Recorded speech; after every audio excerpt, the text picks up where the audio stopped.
Puget Sound is an important part of the Salish Sea. It's filled with beautiful, stunning, colorful wildlife, both above and below the surface of the water. Herons, sea lions, and octopus, just to name a few. As a wildlife photographer and environmentalist, I've spent years exploring and working to capture the amazing beauty of Puget Sound underwater. Recently, I've been doing more research and reporting on many of the inhabitants of our local waters, the condition of our local ecosystems and environment, and their future. Often I enjoy just listening to the world all around me and some of its inhabitants. Like oyster catchers, eagles, and more.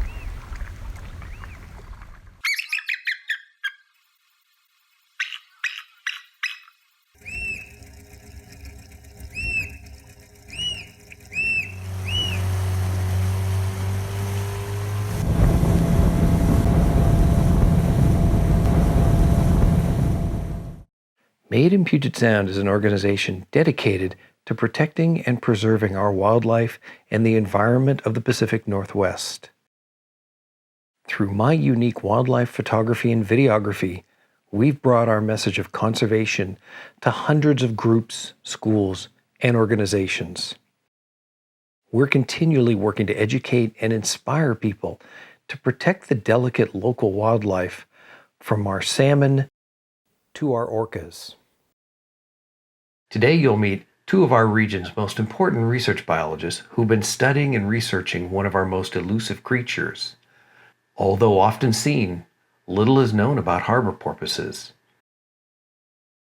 For years, Cindy Elliser and Katrina McKeever with Pacific Mammal Research have been conducting incredible research into harbor porpoises and harbor seals in Puget Sound and the Salish Sea.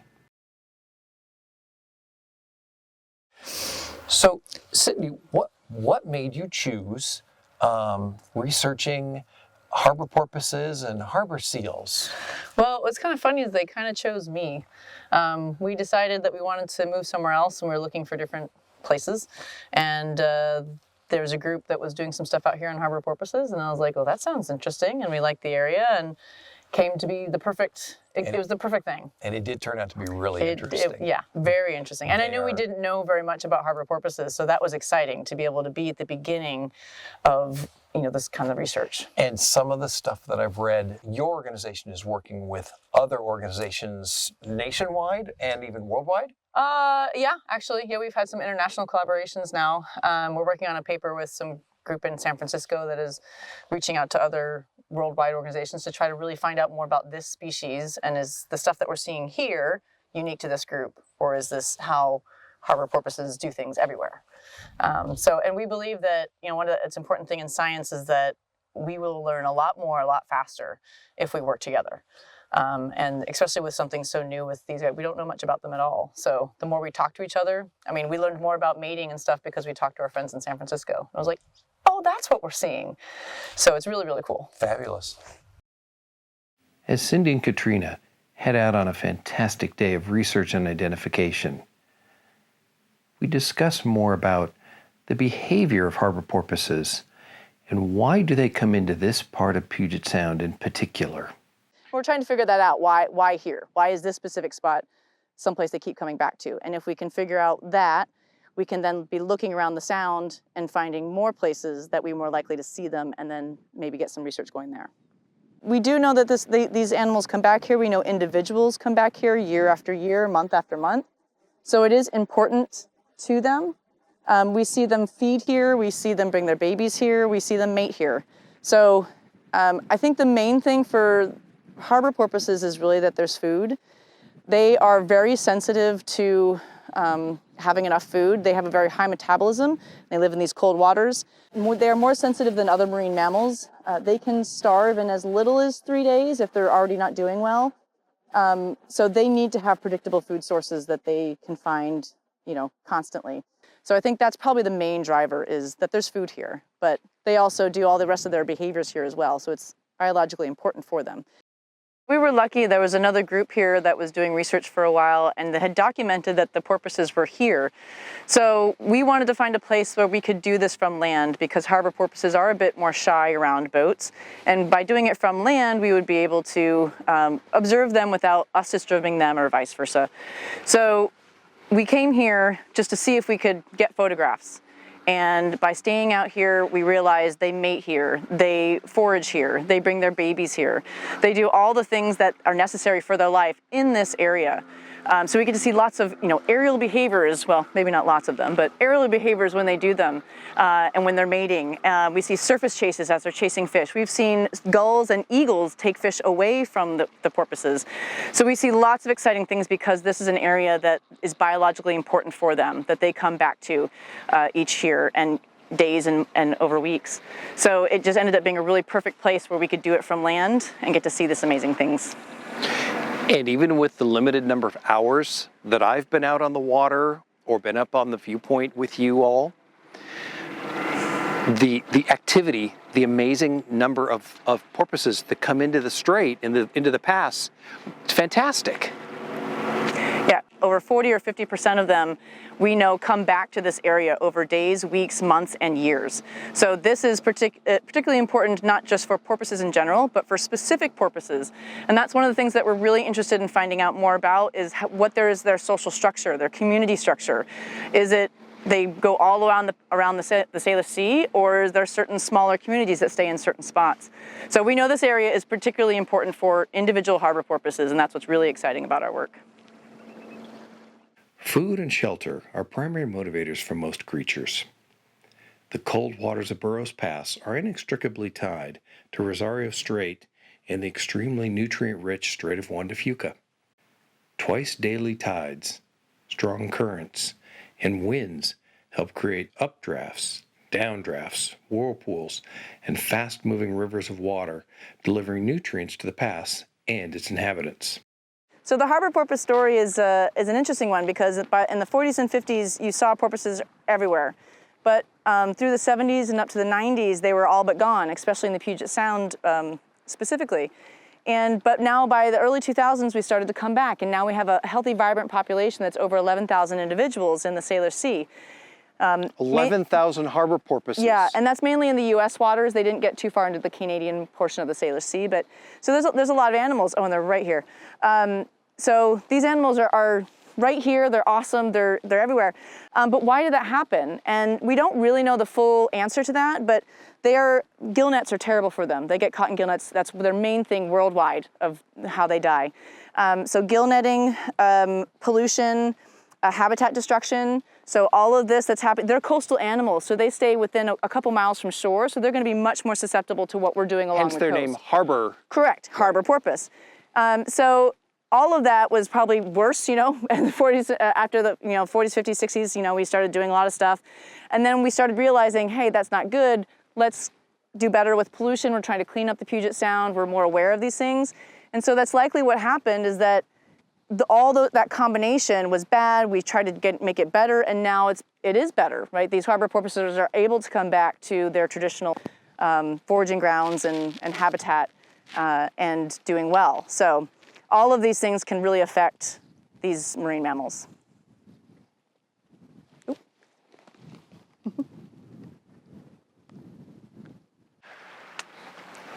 So Katrina, what's your involvement with Pacific Mammal Research? So I am the research assistant for Pacific Mammal Research. So my main task is kind of taking notes when we're out here in the field. We try to take extensive notes on everything and anything that we see out here to try to get as much information as we can. And I do a lot of the administrative work back in the office. I also do a lot of the grant writing and a lot of the data processing and basically anything else that Cindy needs me to do. Have you or has your organization tried to identify them to the point where you've named any of them? We have a lot of fun with our naming. So yeah, we have about probably about 85 animals now that we've identified with giving each one a name. We have a lot more animals that we can potentially identify. We have a backlog of photographs right now. So once we go through those, we'll hopefully be naming quite a few more animals. And right now we are sticking with names. It's usually easier for us to remember, and it gives a little more personality to the animals too, which is something that these guys struggle with because they are usually a little more cryptic, so they don't get quite as much of an emotional response from people. So having a name attached to an animal is also just a really great way of encouraging people to take an interest in the harbor porpoise too. So how do you identify individual harbor porpoises? How can you tell one from another? Great question. So porpoises are a little more difficult to identify than, say, for example, a dolphin or an orca. So typically with cetaceans, they'll use the Nixon notches on the trailing edge of the fin. And for porpoises, we will use that when they have Nixon notches on the fin, but that's actually much less common in our animals. So one of the main things that we use is the pigmentation along the flank here. And they kind of have various different versions of that that are all unique. We'll also use coloration. We'll use scarring is another big thing that we'll use. And basically just combining all of those things to create one positive identification. So it's kind of similar to identifying a human, right? You can't just say, oh, I saw a man. You'd have to say, oh, he was 6 foot tall, he had blue eyes, he had dark hair. So it's kind of similar with porpoises. We need multiple different features to make sure that we have a positive idea of our animal, but it does seem like these features that we're using are consistent, and we have been able to identify the same animal over several different years. So it does seem like what we're doing is working.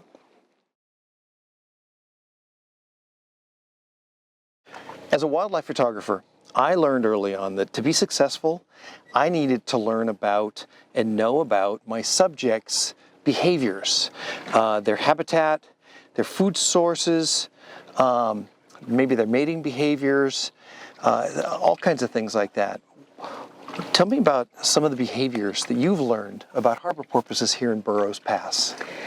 So it's interesting, and we know very little about harbor porpoises, and especially 5 years ago when we started, we knew even less. So there wasn't much to go on. So we just came out here and looked and watched, and they're more shy than other dolphin or even other porpoise species to some degree. They don't really like to hang around boats. They'll come near them, but they don't wake ride, they don't bow ride as typical dolphin behavior. So they just kind of come up and surface and then go away. And one of the hardest things about them, especially as a wildlife photographer, which I am at the same time, is that they don't, you need them to come up to the surface so you know where they are, and then you need them to come up again, so you've trained your camera, and then come up again so you can take the picture. Right. But unfortunately, harbor porpoises, they don't cooperate, they do not care.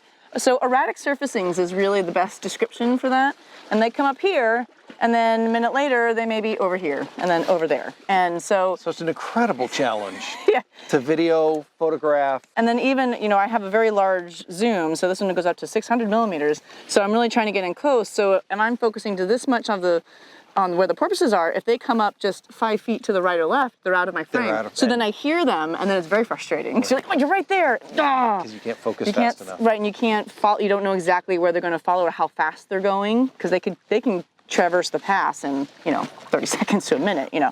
So. But you have captured some amazing, stunning shots yes. of them coming up.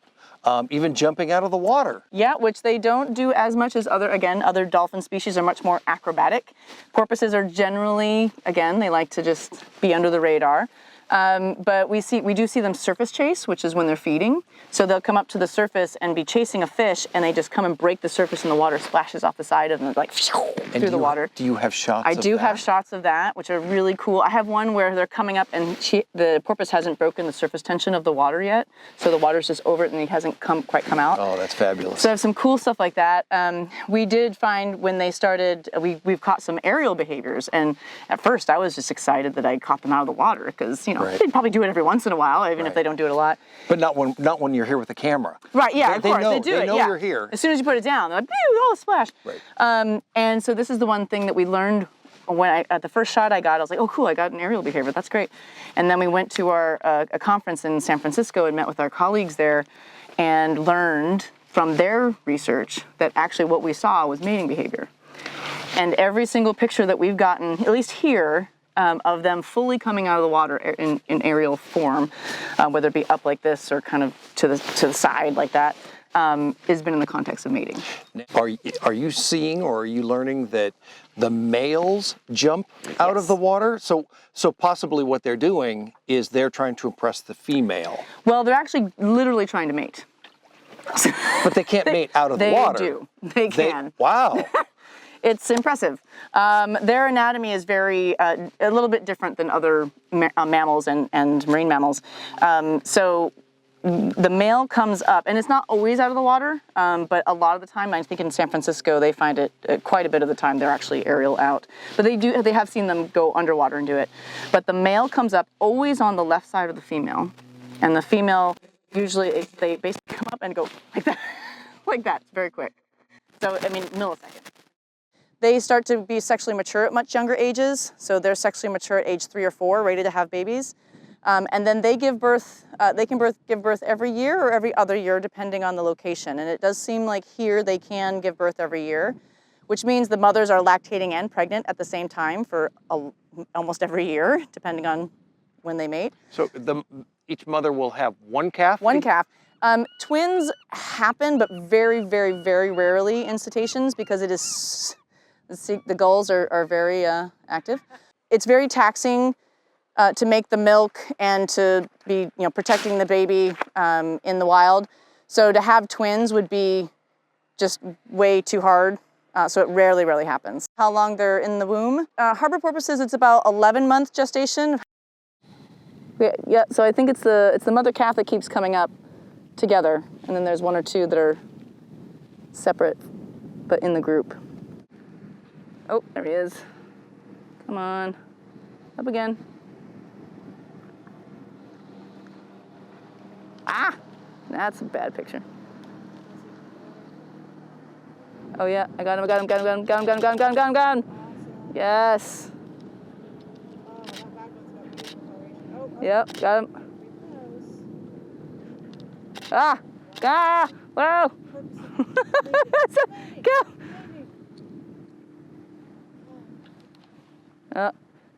Look like they're going somewhere. Yeah.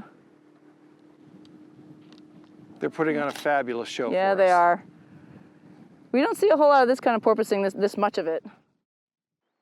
I do like it when the gulls are there, even if they're not actively around them, because I can orient myself in the water. When I'm looking to the camera, I'm like, okay, got the gull up and to the right. See him under the water. Belly up, belly up, belly up. Oh, yep, there you go. Well, yeah, so they're foraging, definitely. Surface chase. Well, where you go? Oh, right here. Right here. Oh, no, you see that fish? I did see that fish. The fish just jumped behind the porpoise. Yep. So that porpoise is chasing. Yeah. Yeah, they're definitely foraging. Yeah. That was a big fish too. Yeah, that's what I'm saying. Like the other one, it was a good sized fish that the eagle picked up. Cindy, talk a little about their life cycle and how long do harbor porpoises live? Do we know that? So that's a great question. The answer is kind of. We know, we have a range. So the range is 8 to 25 years, which is a fairly large range. So it means we really aren't exactly sure. They do have a shorter lifespan than most dolphin species. So most dolphins live to 50 or more years. And so it's at least half of that. So there's dolphins and there's porpoises. And many people don't know the difference between the two. We have about 6 species of porpoises and 32 plus species of dolphins. Dolphins and porpoises are, porpoises are in the family Phocinidae, dolphins are in the family Delphinidae. And some of the big differences are, the main one that you're going to see is when the animal comes to the surface, the dorsal fin. So a dolphin's dorsal fin is more curved or falcate in nature, and a porpoise's dorsal fin is a little bit more triangular. So that's going to be your biggest clue. Their teeth are actually also different. So if you ever got to see the inside of their mouth, dolphins have conical shaped teeth and porpoises have spade shaped teeth. The other thing is their face. So porpoises have a very blunt face, whereas most dolphin species have a rostrum or a beak. So their mouth comes out. You think of a bottlenose dolphin. So most dolphin species have that. All porpoises have a blunt shape. Now there are exceptions to every rule. And so there are some dolphin species that have a blunt face, like the orcas. So orcas are actually the largest type of dolphin. And they, of course, have a blunt face, but most dolphin species have a rostrum or a beak. How do they sleep? When do they sleep? Do you know that? We do. What they do is turn half their brain off at a time and take little 5 to 10 minute cat naps. And then they'll turn that side on and then turn the other side off. So if you're in the water with them, and I've seen this doing work with dolphins in the Bahamas, lots of times you can see that they might even close one eye, and it's a very slow and kind of rhythmic thing at the surface where they're just kind of like sleepwalking kind of thing, sleep swimming. So it's just real relaxed, and you can tell they're kind of just coasting along. And harbor seals, when do they sleep? How do they sleep? So harbor seals are different. They can actually sleep. They actually sleep at depth, so they dive down and they sleep for up to 30 minutes. They can hold their breath and just hang out down below and take a nap. So what's one of the coolest behaviors you've ever seen of harbor seals? So one of the coolest things that I didn't even realize till I looked at the camera and zoomed in was a harbor seal eating an octopus. And so the octopus has 8 arms with lots of suction cups, and they don't want to die. So they're trying hard not to be eaten. And so in order to get the octopus, the seal actually has to come up to the surface and oftentimes will slash on the surface to try to stun the octopus in order to eat them. How do harbor porpoises communicate? How do they hunt for their food? Do they use echolocation? Harbor porpoises do use echolocation. So they send sound out and it bounces off an object, a fish or a rock or whatever, comes back, and they can actually make a picture of what they see in their mind with the sound. And so that's how they hunt for their food. What's interesting about harbor porpoises is that they have high frequency vocalizations, which means that we actually can't hear them when they speak. And only recently, about 10, 15, 20 years, have we been able to have the technology available to record it and then visualize it on a spectrogram. So now we can actually start looking at what sounds they're making and why they're making them. What's really interesting also, why we believe they have this high frequency vocalizations, is that they are preyed upon by transient or big killer whales, so the orcas can hear them. So if they are speaking higher than the orcas can normally hear, they're a bit safer when they're doing their normal everyday activities from their predators. Oh, and behind us. You just heard them. So porpoises we oftentimes hear before we see them, right here, right there. So their nickname is called the puffing pigs because they're short and fat and they're really loud for their size. There we go. I think I heard him take a breath. Yep. When they come to the surface, they exhale very loudly and they sound like a much larger animal than they actually are.